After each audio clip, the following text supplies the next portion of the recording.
ওহো, দেখেছো তো আবার একটা নতুন মাস পড়তে চলেছে। আর নতুন মাস মানেই সেখানে নতুন নতুন স্মার্টফোন লঞ্চ হবে, এটা তোমরা জেনেই গেছো। কিন্তু এই মাসটা আরেকটু বেশি স্পেশাল, কারণ এই মাসে ফেস্টিভ সিজন রয়েছে। ফ্লিপকার্টের বিগ বিলিয়ন ডে থেকে শুরু করে অ্যামাজনের গ্রেট ইন্ডিয়া প্রাইম সেল সমস্ত এই মাসেই পড়বে। সুতরাং অনেকে ফোন কেনার প্ল্যান করে নিয়েছো, কিন্তু হ্যাঁ, আপকামিং ফোনের লিস্টটা একবার দেখে নাও, তাহলে তোমাদের ফোন কেনার লিস্টটা আরেকটু পারফেক্ট হয়ে যাবে। চলো, আজকে কোনো রকম কথা বাড়াবো না, তোমরাও কথা না বাড়িয়ে লাইক আর সাবস্ক্রাইব করে রেখে যাও বাংলা ভাষায় এই ধরনের ভিডিও সবার আগে পাওয়ার জন্য।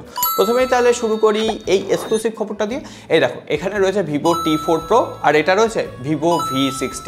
অ্যাকচুয়ালি ফোন দুটো দেখতে একই, কিন্তু ভিভো V60তে জাইসের সেন্সার রয়েছে। এই দুটো ফোন নিয়ে অলরেডি টেস্টিং চলছে, রিভিউ আসবে বস, অত তাড়াহুড়ো করার কিছু নেই। আমি জানি তোমরা ফেস্টিভ মরশুমেই ফোন কিনবে। যাই হোক, ভিভো T4 Pro এখানে কোয়ালকম স্ন্যাপড্রাগন 7 জেনারেশন 4 চিপসেট রয়েছে, 120 হার্টজের কোয়াড কার্ভ অ্যামোলেড ডিসপ্লে, পাশাপাশি এখানে 50 মেগাপিক্সেলের প্রাইমারি সেন্সার, 50 মেগাপিক্সেলের 3x পেরিস্কোপিক জুম লেন্স, একদম ঝক্কাস ছবি তুলছে। তার পাশাপাশি 6500 mAh এর ব্যাটারি, 90 ওয়াটের ফাস্ট চার্জিং দিয়ে এই ফোনটা লঞ্চ তো হয়ে গেছে, সেল শুরু হবে, তাই জন্য তোমাদের সাথে শেয়ার করে রাখলাম। দেখো, সত্যি কথা বলতে গেলে এই মাসে পৃথিবীর সব থেকে বড় লঞ্চ ইভেন্টটা রয়েছে। আইফোন 17 সিরিজের লঞ্চ ইভেন্টের কথা বলছি, যেটা 9 সেপ্টেম্বর হবে। অলরেডি আইফোন 17 সিরিজে কি কি স্মার্টফোন আসছে, আর আইফোন 18 যেহেতু আসছে না, আইফোন 17 উপর কিন্তু একটু বেশি ক্রেজ থাকবে। অনেক জল্পনা শোনা যাচ্ছে অ্যাপেল নাকি আইফোন 18 যেটা নর্মাল ভ্যারিয়েন্ট হয় সেটা লঞ্চই করবে না। 18 সিরিজ আসবে, কিন্তু আইফোন 18 আর আসবে না। তো সেদিক থেকে বিচার করলে এটাই শেষ জেনারেশন। আর আমরা আইফোন 17 নিয়ে একদম ঝকঝকে তকতকে একটা ভিডিও তোমাদের জন্য বানিয়ে রেখেছি, আইবাটানে লিংক দিলাম, সেটা দেখে নিও। আজকে আর এই ভিডিওতে বেশি কভার করছি না। আর অ্যাপেলের পরে স্যামসাংয়ের খবরে চলে আসতে হয়। যাই হোক, স্যামসাং দুটো স্মার্টফোন লঞ্চ করবে। একটা হচ্ছে স্যামসাং গ্যালাক্সি A17, যেটা 29 তারিখ লঞ্চ করবে। তোমরা জানি না ভিডিওটা আগে দেখছো না পরে দেখছো। সেখানে ফুল HD plus super AMOLED display থাকছে, 5000 mAh ব্যাটারি, আর স্যামসাং এবার বক্সে চার্জার ইনক্লুড করে দিয়েছে। আনবক্সিং আর রিভিউ আসবে বস, তার জন্যই বলছি সাবস্ক্রাইব করা না থাকলে সাবস্ক্রাইব করে ঘন্টিটা বাজিয়ে রেখো। আর এক্সিনোসের 1330 চিপসেট রয়েছে, মোটামুটি 18 থেকে 20,000 রুপির মধ্যে আসার সম্ভাবনা রয়েছে। সো দেখা যাক এই ফোনটার জন্য কারা ওয়েট করছো জানি। আর পাশাপাশি যে ফোনটার নাম শুনলেই তোমরা চমকে উঠবে সেটার কথাই বলি, স্যামসাং গ্যালাক্সি S25 FE। আমরা দেখেছি যে S23 FE কতটা সাকসেসফুল, S24 FE, তার জায়গায় S25 FE-তে এক্সিনোসের 2400 প্রসেসর থাকছে, যেটা অলরেডি স্যামসাং S24 প্লাসে আমরা পেয়েছি। এর পাশাপাশি 6.7 ইঞ্চির একটা ডাইনামিক অ্যামোলেড ডিসপ্লে থাকছে। এখানে 50 মেগাপিক্সেলের প্রাইমারি ক্যামেরা, 12 মেগাপিক্সেলের আল্ট্রা ওয়াইড অ্যাঙ্গেল লেন্স, আর 3x একটা টেলিফটো সেন্সার থাকছে, 12 মেগাপিক্সেলের সেলফি ক্যামেরা, আর পাশাপাশি 4900 mAh এর ব্যাটারি। আর স্যামসাংয়ের গ্যালাক্সি AI এর সমস্ত ফ্ল্যাগশিপ ফিচারগুলোই কিন্তু এই স্মার্টফোনে পাওয়া যাবে।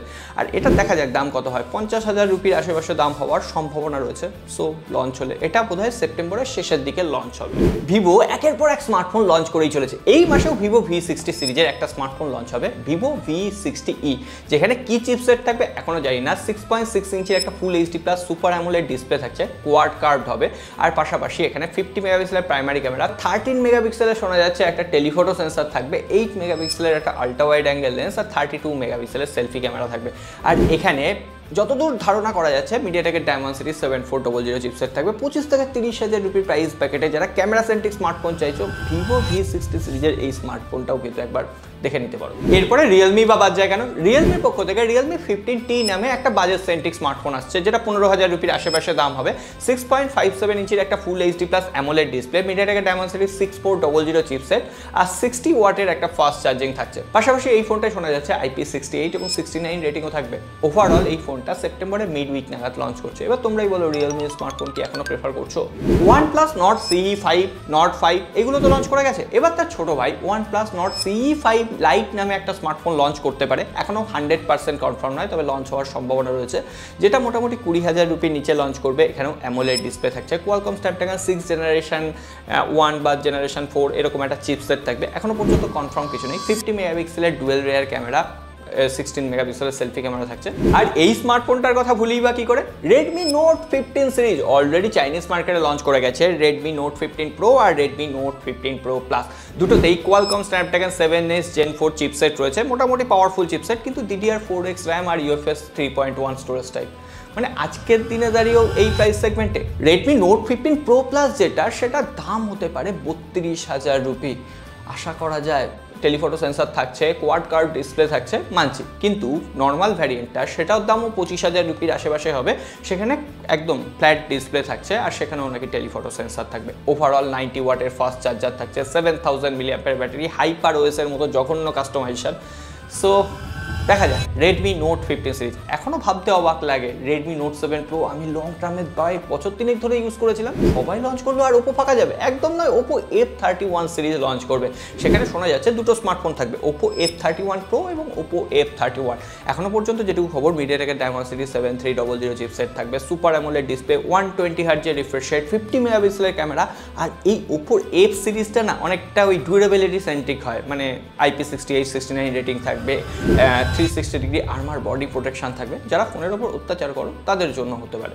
এই হচ্ছে একটা প্রপার লিস্ট, কিন্তু তার সত্ত্বেও মোটোরোলা বা টেকনো, লাভা, ইনফিনিক্স এই সমস্ত কোম্পানি দু একটা ছোটোখাটো স্মার্টফোন লঞ্চ করবে। এখনো পর্যন্ত কোনো কনফার্ম খবর নেই, তাই দিতে পারছি না। টেক নিউজে আপডেটেড খবর তোমাদের সাথে শেয়ার করে দেবো।